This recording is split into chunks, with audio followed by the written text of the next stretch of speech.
We don't know some wabo we wabava wabota wabere ne kai wa bedene na kakoko no wariri aje ade marie ba na akpom sa akpom ni kai ma ko ma aje biri o quick message e wa na hina we don't know go me wa ya bedu zola ni kiri o wa me yo pani wa age bo gbe na de tin ye ni aya we ya ko ju we orijo mo pa no vi omo no mo ona pa we do na vi omo na maria be o maria be ruda agwo ma gwa do mo ju we webo madam benu wegege be ni wo me be ni age o sa ba no ya ni ka jin akin no ma u ka vi omo gioma utama egbe uki opa agbe o uzolopa agbe o uki agbe o ekenu muda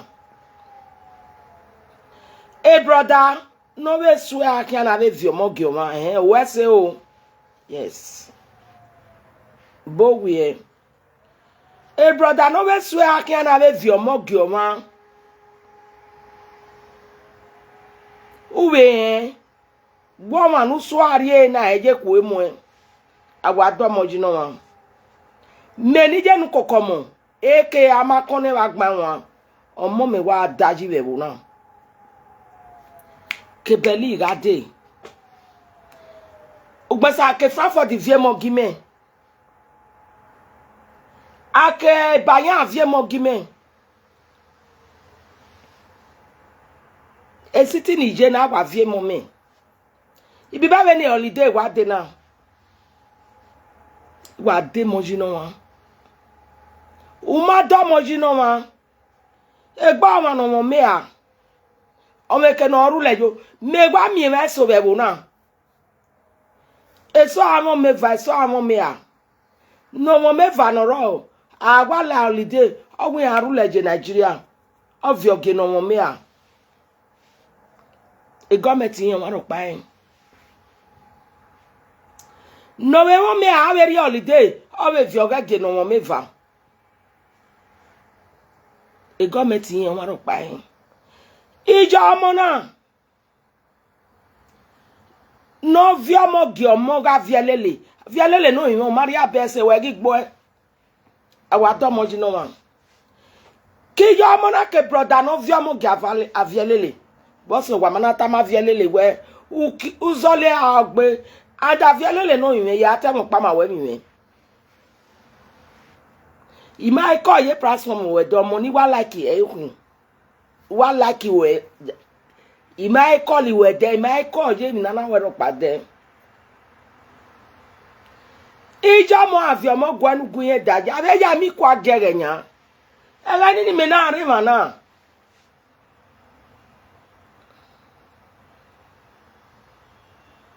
ile bae idemoji iye ya gwaru da se mo ayowa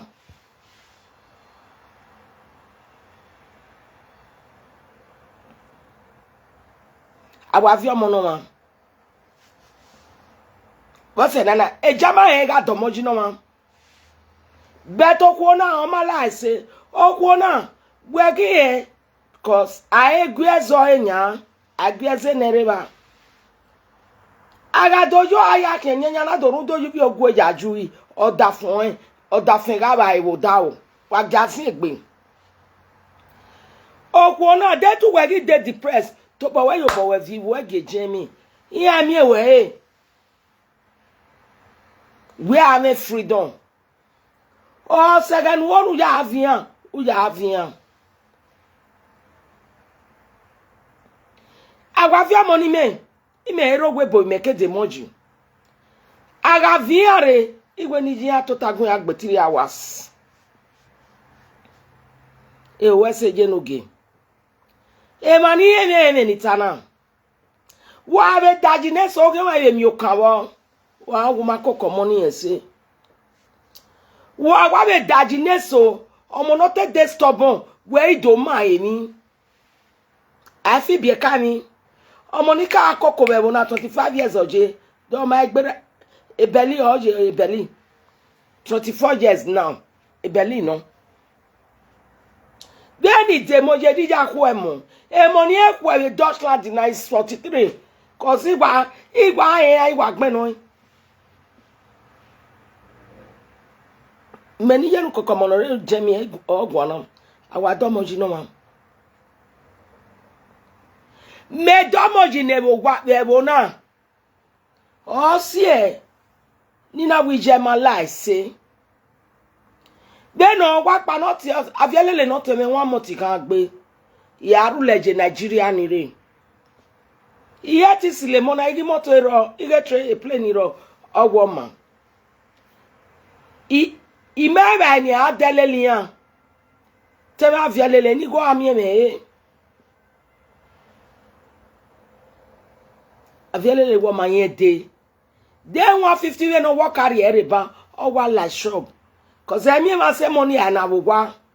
It be me metana. A fridge or what dele. A yogurt the expire. All the no see I every week. No see I for 1 week of your fridge. A potato, a promise. Now Friday dia why what say your fridge. A vose. Even if you carry bread, the bread that what they are you want. Every week in here, oh yeah, game man no sick or no yeah and coughing. Oh yeah, you can no yeah deliver. Oh, only I can Saturday ya deliver you want. Oh, go ni agbetiri mo say eva. Debo na. O ma mo gume. E ma ni resiti me ni tana. Our money na guy 1 month or 3 weeks. I waiting a do to me. Meno Iyenukokomon kin silian. Iye we ni guye, gu kon ani guye yin aru ina mo pe a. Ona doru o mo pe a. Omo iwa gbabe 2 months awon wikeledi na wa lese mi aye.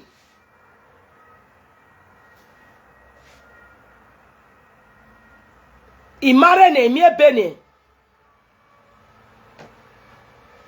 Ona wa le somo aye. Betege ya wa toto wa fi bonya won o were ri yen wa fun. Obi o kan. Iya ja ta meje mi. Ge odo tu o mejes. Olese abeti emi o money. Ye mi ene oh, you can't buy me no woka. Oh, what do they? Honore. Atese. Alezale. Ya wari again ya udoni ya yakba. Ya kabe mi go ye bi akia. Ele dina no wale. Alezale mai waduro no ko kapo bo be na. Omana agweme. O take pani me go the address me. Uki awagba. Owa deliver no we e papa say ya wa delo. E my dress yo better my dress me yo. E carton o de look more buy. But sorry 200 you weigh. Spirit me na do tama me we just oragbon. Ina domoji. Iya ya mi me bo na ina swaking that bag here. Oru opa ma wunu mege ti jele. Ijebo igwo ya webe. Oga webe be Spain. Owiyen kian. Iye mo wiyen mo e. O te mo pa kakan ege ti jele. Oga se keni jo we mama unwe gbodin iya igba po eni ri padale anya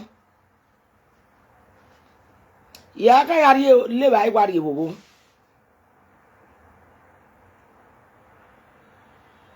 o ipe na gbi jo gbo ma le ba e na le ba bo wa me ya we adomo omo mo we gbo bi e ukie e to ja mi ja o mi wa ni ati omo na do atota iwo si mi o wa dele papa so wa dele mi ya wa ri go ju we but so 200 iru owa ye ti ma wa be ale wa dele o ma be ni no mo o isi na do de mi na mo mo to taji ina do ku be do mo mo ne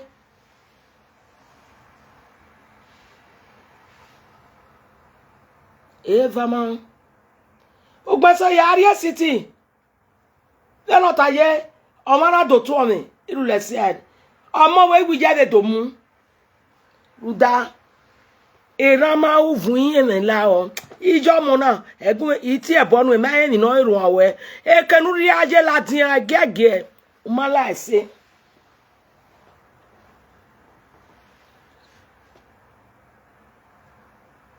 Igore osilepetinde omo mu ejo mu enwere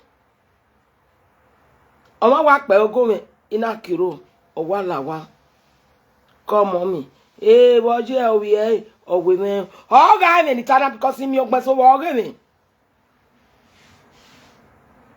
ameze na wa roko aba me wajo o wa de o ga yo bo ka mo na lawo ka ya ko ni ma ke nujo Owen e kwa no gbe na ya kwa wa ikwa no tie me ni gba for you egbe to jo bota momo e ma no si ka me ni tana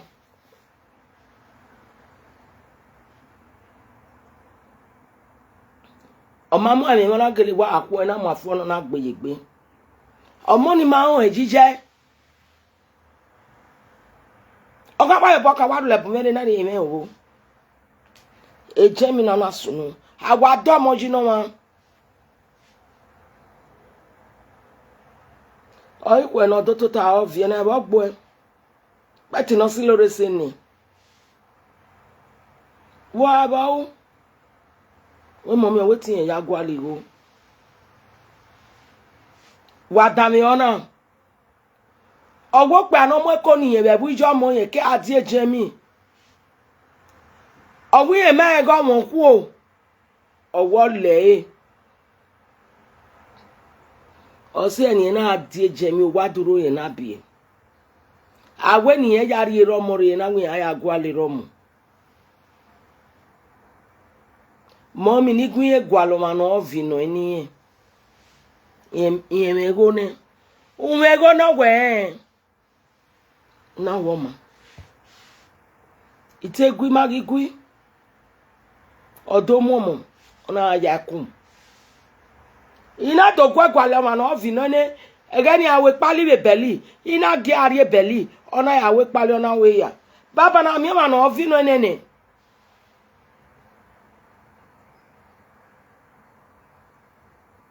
oni wina ma oni sueni e wono hun bete obi edo unu mo na pe na ari benene iya mo gwa ni awe ya we mo mi owi yen mo gwa bokin owe tin yen were gberi nwina owe ni tini go ni agari eme every month na wita mene no mo igo boy yen me be no mo me be ni owe ni gi ewaju ki akeka yen ke bu yen amowa e ke no na ro ki a e ba na de kun bi e obi Canada pa ore tin ari benene iri oya mo ebu me ade wa ta mo ni yen won mo then iko na me a bia be Canada do te ba money ijo mo na ma laise adomoji no wa e mo ni me wa da yi egbe city me ni me wa je na iya kan ka kun lo ko ya kin no wa ni keni daji be Berlin e mo ni e ko egbe je mi 42 e ya won na ya kan ka ya mi eso iwo nne nya me de ni ga akwo we oge ife iya kata ma where you shit you poop on mama body agwa damo ji no ma avielele ekira gbo eki no gbo kan pa kan imagwagwe ime u tomo ji no ma okwo pa no zel America ban America law ni kin la wowo adomo ji no ma any jana mana lie say na una then the holiday na wa so na then holiday so they no de no na ye gbekpo no de Nigeria ne ovie mo no wane moto bomo ka gigi de mo jibe bo na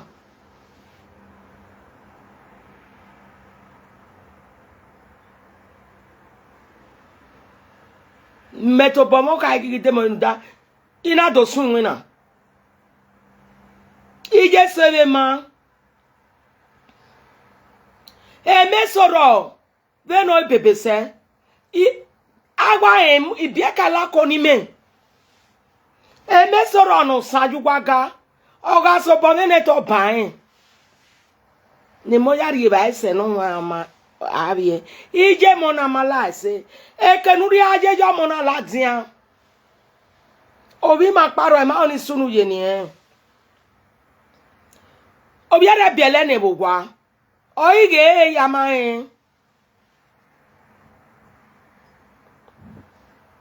ona jo boy wo ona ri omogie no nyabo eli ya duna ni ene ya do momo eli ya gele duna ne no na amowie let them say e mo no say agwa igo no bi are koko oya zige rest ze ya ni oya gba ogwa oya do lijeji oku ona lati abekenu ri aje yaji we gbose ba ni mo agwe no pe aje yi ojo wa je gbe papas wa gu ni wan emi pe eso bebo na iya gbe papas 6-7 years ibi ba no na gwo me ni ogie money je mada digo nu gwalo because e mo na gwo bi elenya meni Iyenukokomon no iju nu ri awi ma wa iwe saga eni ka no je money kin no ma igo nu gwe mi ebu nwe money o ma so we koko Dema tagele no me ni money je ewo egwaje no gbe papa sini omo agbera 6 years o me kenana ya vie papa so enian agwaja nian lare gwa no ni gwa na ku bi ikwe ya do tam waje na udu wa na mo bo word you know unyi ba tosi unero wono lai nugwa gwabe bo nugwa kede o Italy o e France o e Spain o e boro panu wala la jemi mi wala ya tamwa mani lo dukun la jemi mama say 30 all over Grand Deutschland mani ku wa do tamwa na ata suni ikwe jemi ni re jemi Grand Deutschland Even Nigerians nile a flighty then meje Frankfurt natore nile flighty re a city me mana mama si say no one le flighty la jemi ikwe Italy ikwe Spain ikwe neneni ikwe Spain ikwe neneni odo mo Germany ajimabo ano na ni yen officer adejo wa o na waya gba oge nene mo nana waya goge beda goge eshiraki ya noru wa afialele mi ma wese nori ai agwado moji no ma won pa wa eri Freiburg godo o me ami obi I no dion o se 15 years nenya obi iri ya other be not dion o ma say 3 years or here Nigeria o mugumebe mana the woman is working that got him o ke Nigeria re odomu e so ras na broke e so ras lesale e so re frafo e so re beli e so re city be mana awado moji no wan o ma lai say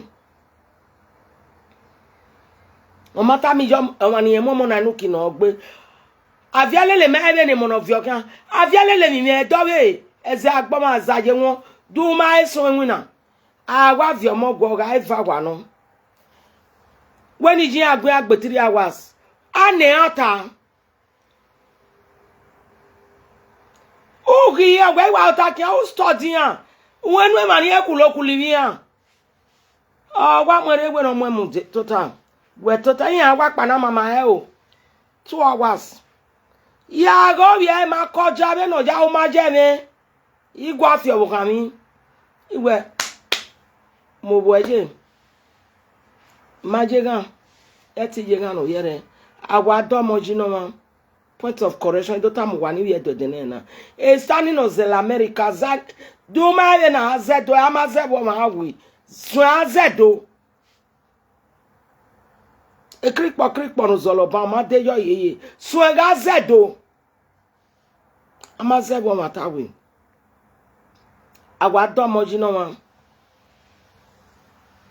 Uso mo se ni medaji bebo na. Ya mi sitting aso lele me. Awa do mo ji no ma.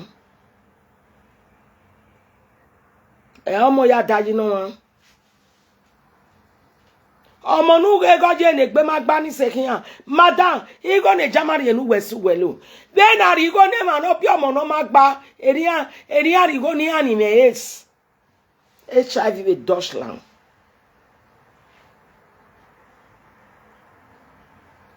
Awa domoji no one. A city mena. Then mena we meri domoji. That was there. A party a royal for some me agume mason. Yes. Even you have your revo de 10. E so if your revo de 9. I daji asok pano. No do mo ga le 2 atu gbirane or massage 5 euro buy me. Cause e wahala no. No why have you ajema say 3 4. They told me if you are no more ariogwa. I could tell you no we are able we they can't like a jollof. No, it be at 4 years in a area jollof. Oh, we are worried. I'm with Portula, the area in your while better jollof near. Any ibolic my ibolic papa go what you wear near the botajo. E mo ai ne a cooking. What's another domojinoma? Wabe even waya go eh. O quick Jemmy. Jemmy aje.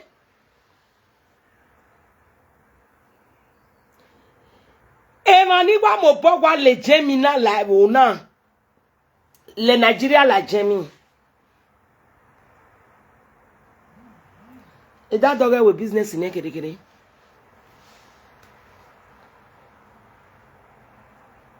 Wala gugu. Emi asunu why de bias. Emi asunu why lo tribalism. Iya yan wagwage na. Eso kitali re se kespere se ke France re. Ya be mo jemi na mabo. Adala meke sote we ni ewu ni an. Madam ogi ai wa de depressed mona wagwa alawe. To bowe kun ya ge jemi. Iya iri time no ado ya ami ya. Iya are ti yezi ya ivio no. Iya na we oni abu we ade. Iya ma we oni abu we ade. That dog eki oge. E Nigeria pa ma na me kio. E Jemi ogwa me school pa be mana. Kebo ke ma ne ku ma ne gun an oje. E be no ma no ne gun agbin yan we ri egbin yan. Iya imose. E ikorin. Ọmọ ni agwa weti talk dem ata ni wa mami we no je. Ayi korin mo babe. Madame nu ya lema. Aviele le ado vie mo na gejama ba. Ado ana ekian. Eri owo e dero na vie mo gejama. Won ego apa ba so manata ma vielele. Vielele 3 months 3 weeks kan agbe. Aviele mo na go me train yan yan me. Igo no ka kori ne. Deliver votonia. E kenu riri aje every week wa post go ya address avielele. E van. Awi manu pono wa paye. Oni ma se no we mi wo wa. Madala wo la dianu ya vivo e. E mo boye se mo. E kenu riri aje ni ka wo salobo anu mu we gbe na o. Agbe ese nere ba. Betumala ese. Sabu anu egwu mi an sabu anu egwu mi ezo. Rere la dianu ya vi owo e. Ya vi an. E u sete e. Seta viele le nu ya vive mo. Yeti vie picture money je manu da I love mo gbe. Yiri ati le mo picture viele le ma esau madam wenu ya vive. Awa do mo jino wan. Bene we boy kana. Awa do mo jino wan mo ibude na e yare. Wa ya no we gun ajeme na wa wese. Viele le je zin gbekere mo. Uda we do bun egin aban. O se gbegbe o se gbe no gban. Adomoji no wan. Eganu ate ya bu egin an. Be no wa gbe wan wiki no maro vi ogi egin an. Oko imami ji an. O se meji akin. O wi ede yan ade mi ni din aji.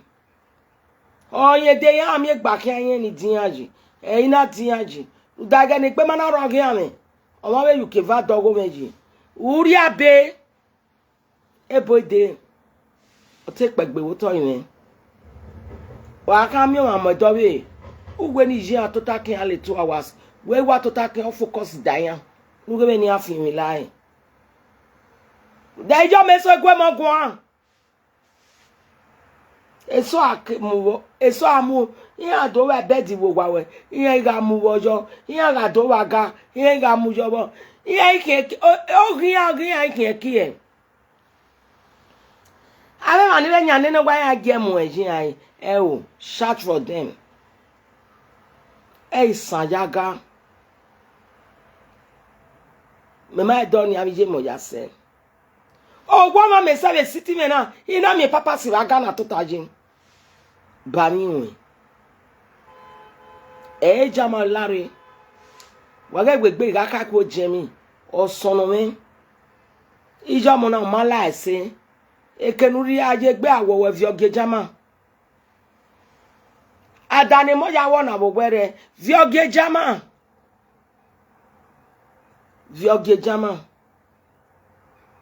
ya be gona wa wo ko na we bogbe awe pagun awo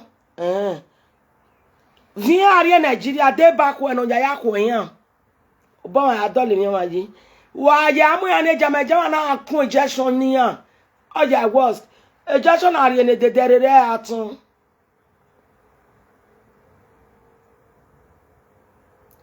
to bo we vi we ari wa etu awasin aje Nigeria wa sin ai o wa ki o kan we iya anu yawo iya ro ebu ma na je skobo don o wa oni na kokin an o me gu ma pa ni e Berlin e o pa via ine sen iya wa bi e wa mo ari Nigeria eri Ghana we eri Sierra Leone we eri Cameroon we e moni ga iseno je school ne no to bi awe mi ne eso aseno je primary 1 e yari eso ederie o sene no ya je secondary school e yari e go to be understand me yani already ebe ego emi ya go e yari basin e je be mo wi ati wa ga seta lo yo ma gbe ekenuri aje lati anu ya vi owo saloba no mu egbera o uda egbera won se agbieze na mami ye do nu zo mo wa ya wese o ona wa mi ebibude ni riere na adomoji no wa obona asame po bona asame obona asame po bona adomoji no wa ye do me aya wese wa bedu zo la nekere meno Iyenukokomon eke amakone magba won ave mi egbedo we wa bye bye.